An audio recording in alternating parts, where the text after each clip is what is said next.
Drejtoria për Kulturë, Rini dhe Sport ka shpallur konkurs për krijimtari letrare, ku kanë marrë pjesë të rinj e të shkollave të mesme dhe nxënësët të shkollave të komunës së Rahovecit. Interesimi për të qenë për pjesë të këtij manifestimi ka qenë i madh. Në adresë të konkursit kanë arritur 60 punime prozë dhe poezi. Juria në përbërje është Fjolla Duraku, Adelin Buqitërna, Elsa Dula, Qesire Bajrami dhe Qemal Krasniqi. Kanë pasur punë jo të lehtë. Ftojmë kryesuesin e jurisë, Qemal Krasniqi, që të paraqes vlerësimet. Të nderuar të pranishëm, veprimtar çështjes kombëtare, shokë e miq, bashkëpunëtar, sidomos ju familjarë të dëshmorëve që e bartët dhimbjen dhe mallin për njerëzit tuaj për dekada me radhë dhe me krenari po vazhdoni të ruani nderimin e kujtimin për ta.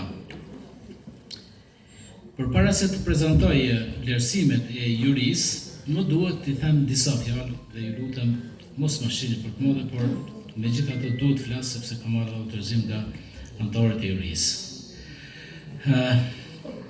Pas shqyrtimit të kujdesshëm dhe analizimit të secilit krijim, juria vjen në këtë përfundim. Pjesës dërmuese të këtyre krijimeve ju mungon kreativiteti artistik. Janë shkrime konvencionale, ka shumë klishe dhe mbi disa krijime bien hijet e përshkrimit dhe kanë mungesë origjinaliteti.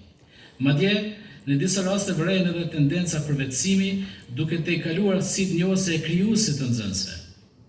Duhet potencuar faktin se në disa shkrime vërehet përdorimi i tepruarit të dhënave historike, gjë që bie ndesh me idenë bazë të konkursit, që është nxitja e të shkruarit artistik, stimulimi.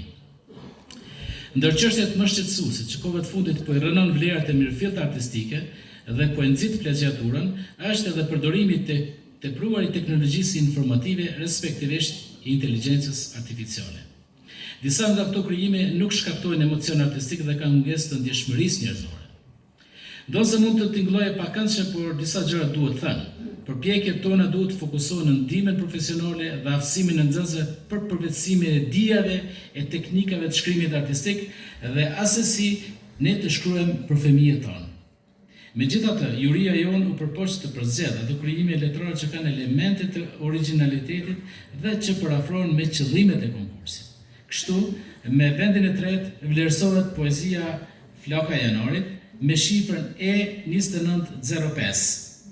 Ky është vendi i tretë.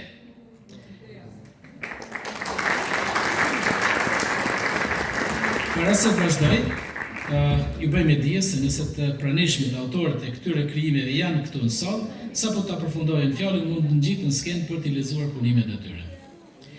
Çmimi i dytë i ndahet poezisë Flaka e Janarit, po ashtu me titull të ngjashëm, me shifrën 235 TK.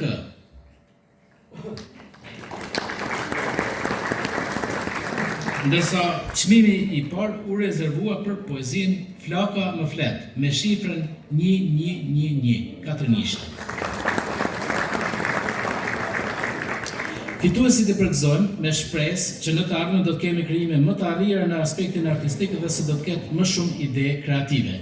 Tani radhën e kanë autorët e këtyre punimeve që sapo i përmendëm, nëse janë këtu, ju lutem, ejani në skenë.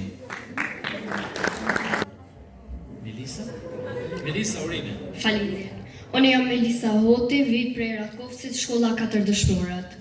Flaka më flet. Unë jam një nxënëse e thjeshtë, me libra në krah dhe ëndra në sy. Por sot më flet historia, si nën që thëret fëmijën e saj. Në mes të dimrit ndizet flaka, si zemër që rre në mes të burrës, dhe çdo shkëndim me peshpërit emra, nga gjoku i thellë i kësaj toke të fortë.